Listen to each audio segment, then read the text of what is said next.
Do you or someone you know have a child who you think may be autistic? In this video, I want to answer the question, what do I do if I think my child is autistic? If you want to know more, stay tuned.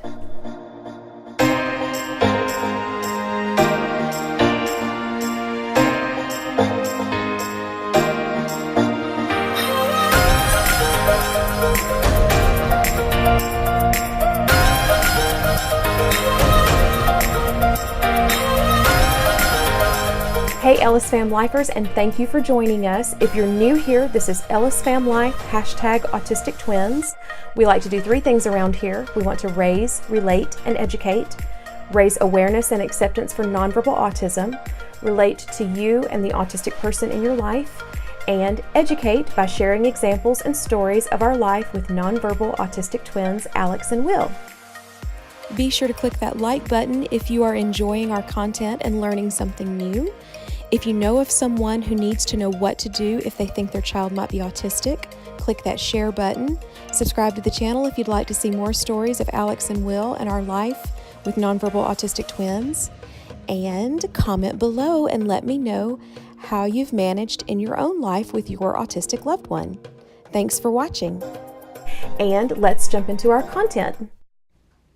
And this is just a little clip I recorded a few days ago when a friend called me and said, I think I know of a child who may be autistic. What do I do next? And so I had a good friend call me. I had not talked to her in about 6 months, and she was a coworker and she moved. And so I hadn't seen her in a while, and she called me and said, hey, call me. I've got a question. And so I called her back, and she just needed some advice. Basically it boiled down to, I was able to help her figure out what to do in an autistic situation. And it was a situation where she needed to know, what do I do if I think so-and-so is autistic, a child?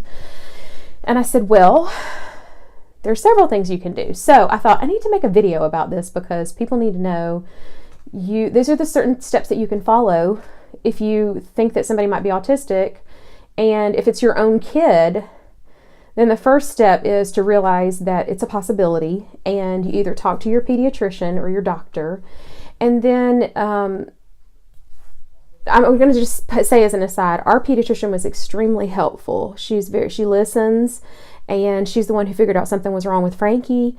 And I don't know, she's just very laid back, but very aggressive at the same time. And any concerns I brought to her, she tries to help in any way that she can. So we have a very good pediatrician. However, I know a lot of people, different experiences with different doctors, right? So I don't ever want to speak ill of a doctor, but I know that everybody's experience is different and you may not have gotten where you need to go. Now, all of that to say, there is an organization called Early Intervention, and I think it's probably not international, it's probably national. So I'm talking to people in the US, so I don't know what it's like in Canada or the UK or any other country, but for the US, there is a program called Early Intervention. And if you've got concerns about a child in your life, not a developmental delay, they're not talking, got a lot of GI issues, they're not sleeping, they're babbling but not talking, they stim and stimming is any kind of repetitive motion in order to cope. And you can kind of tell when it's over the top, not, like rocking, or I don't know, y'all put in the comments other stimming activities. Will and Alex both have vocal ba ba ba ba ba ba ba, they'll just keep repeating the same syllable over and over again. Or Alex is a hand flapper. Alex also goes ee while he's flapping the whole time, so you can kind of look at a kid and think, that's not normal. That is not normal. So if any of those situations occur and it gives you a little red flag, then what do you do about it? Okay, so the first step is to let your pediatrician know. Or whether or not you get help from your pediatrician, you can call Early Intervention. It is a free service, and all you do is type in Early Intervention and your state in the Google bar and hit search. Here's a quick little screenshot example. I had a friend message me through the channel and ask who lives in New York. So this is a New York page, and you can see that I just Googled Early Intervention New York, pulled up the correct PDF file so that I could pull it up in my language, and then scrolled through, and it's a little file that shows me all of the different things about early intervention. And the most important thing to start with is that telephone number, the toll-free number that you call to get the process started. And you do not need a referral from a doctor. You can simply call and make the appointment yourself and describe to the person who answers the phone, describe to the coordinator what you need. And that's all I did. In fact, when I went to my pediatrician, she said, let's start with early intervention. It's a free program. They're very good, very effective. They do the evaluation and they get you started, and then I'll do whatever else is needed.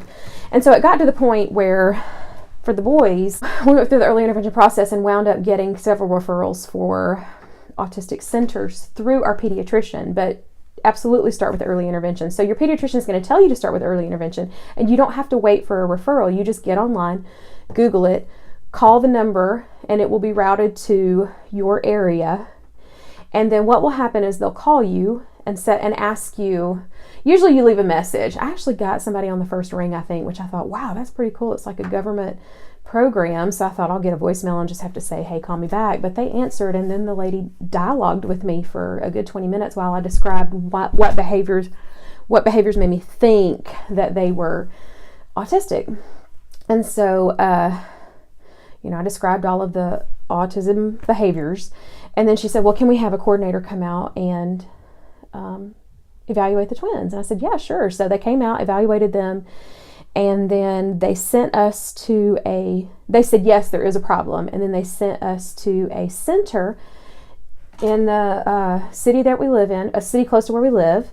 And we went and had a longer evaluation, maybe like hour and a half, where the therapist just played with the kids and tried to get them to do different things, and kind of like that speech eval session, that video where I did the speech eval, where they just kind of talked and tried to get the boys to do things, and there was an obvious problem.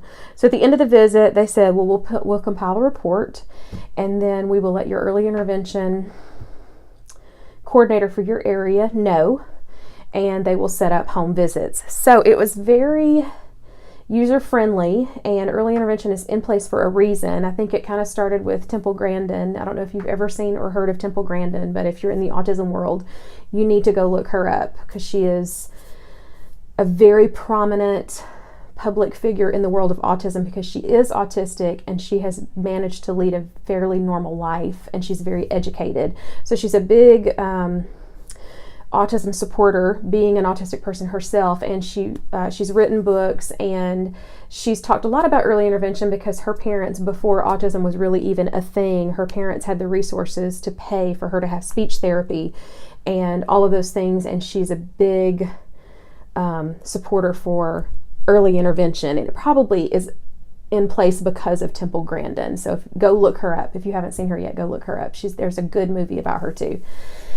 Anyway, so early intervention is a resource that you need if you think your kid might be autistic. So you don't have to worry about a referral to an autism center. There's autism centers everywhere. I think there's probably about 4 in our metropolitan area alone that the boys could look into. And there's, the one that's right down from our house now. But early intervention was free, and they come to your house. Now, after we got set up with the therapy and everything, we didn't get enough. I felt like we didn't get enough, but it got us moving in the right direction. It opened a lot more doors. So it's the first step. It's free. It doesn't matter if you have insurance or not.